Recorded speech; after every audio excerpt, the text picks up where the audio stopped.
On June 25th, 1876, under the scorching Montana sun, the air trembled with the thunder of hoofbeats as 210 men of the 7th Cavalry advanced toward their destiny. By sunset, silence blanketed the Little Bighorn Valley, broken only by the whispers of wind through the grasses and the distant cries of circling birds. The weight of a catastrophic defeat settled over the valley, a defeat that would echo through history. Led by the renowned General George Custer, this ill-fated contingent rode to their deaths in one of the most controversial and scrutinized battles in American military history.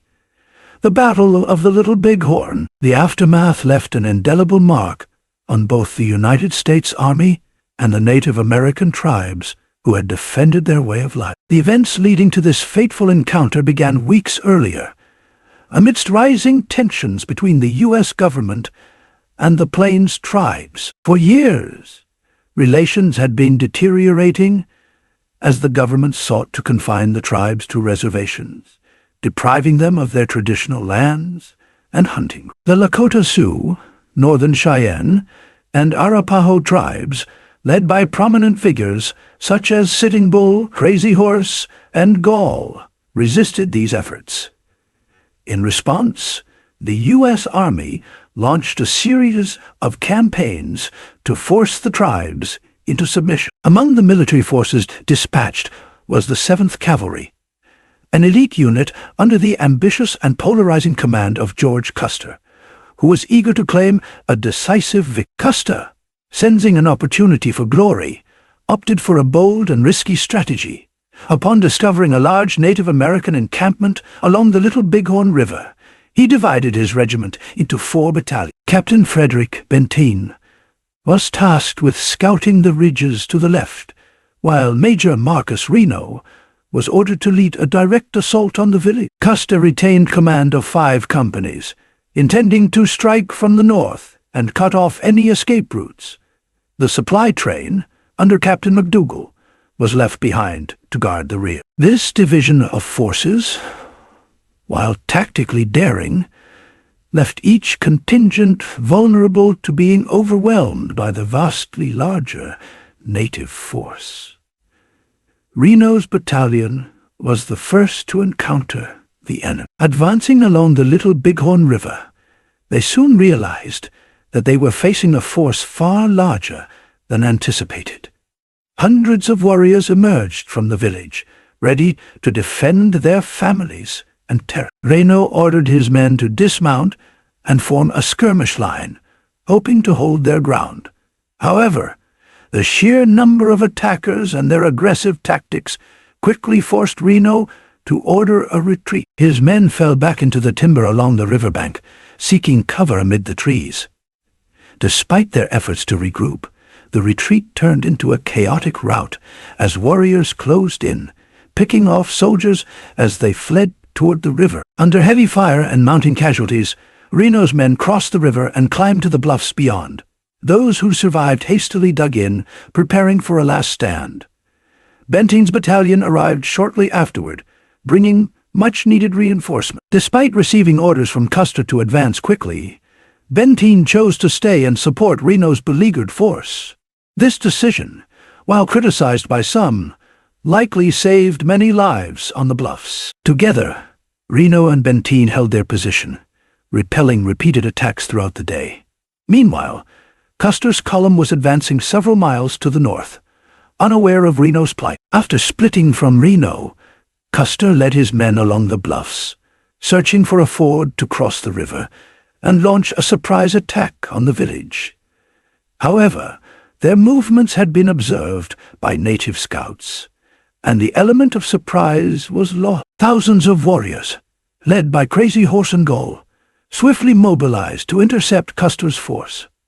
Native American accounts described the ensuing battle as intense and chaotic. Custer's men attempted to form defensive positions on high ground, but they were vastly outnumbered and outflanked. Armed with a combination of traditional weapons, such as bows and lances, and modern repeating rifles, The warriors overwhelmed the soldiers with wave after wave of attack. Despite their discipline and training, Custer's troops were unable to hold their ground. By the end of the battle, Custer and all 210 men under his direct command had been killed. The aftermath of the Battle of the Little Bighorn sent shockwaves throughout the United States. News of Custer's defeat reached the public during the nation's centennial celebrations, casting a somber shadow over the festivities. Initially portrayed as a heroic last stand, the battle soon became a subject of controversy. Critics questioned Custer's judgment, particularly his decision to divide his forces and his failure to wait for reinforcement. Some viewed him as a reckless glory seeker, while others saw him as a tragic hero who had fallen in the line of duty. For the Plains tribes, the victory was significant but ultimately short-lived. The U.S. government, outraged by the defeat, intensified its military campaigns against the tribes. Within a year, the resistance was crushed, and the tribes were forced onto reservation. The Battle of the Little Bighorn marked the end of a way of life for the Plains tribes, and the beginning of a new era of hardship and displacement. In the decades that followed, the battle became a symbol of both Native American resistance and the dangers of military overconfidence.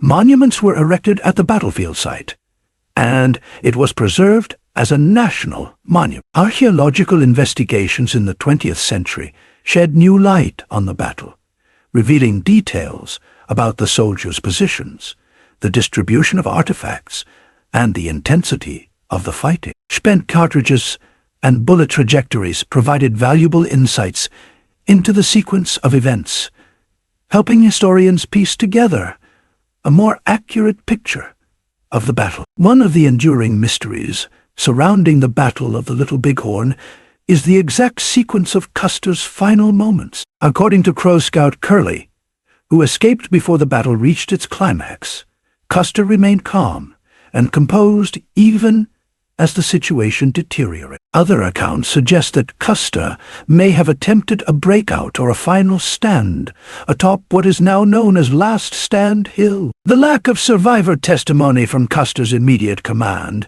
has left many questions unanswered, fueling speculation and debate among historians. Despite the controversies, the legacy of the Battle of the Little Bighorn endures. It serves as a reminder of a tumultuous period in American history, characterized by conflict, cultural upheaval, and the clash of civilization. The battle highlights the bravery and determination of both the U.S. soldiers who fought and the Native American warriors who defended their homeland. Today, the Little Bighorn Battlefield National Monument stands as a solemn tribute to all who fought and died there. Visitors can walk the hallowed ground, learn about the history of the battle through interpretive exhibits, and reflect on the complex legacy of this pivotal event. The site includes markers indicating where soldiers and warriors fell, as well as memorials dedicated to the tribes who fought to protect their way of life. The story of the Battle of the Little Bighorn continues to captivate historians, archaeologists, and enthusiasts alike. It is a tale of ambition, bravery, tragedy, and the relentless march of history. Whether viewed as a heroic last stand or a catastrophic blunder, the battle remains one of the most iconic and studied events in American military history. Its lessons resonate to this day, reminding us of the complexities of war and the human cost of conflict.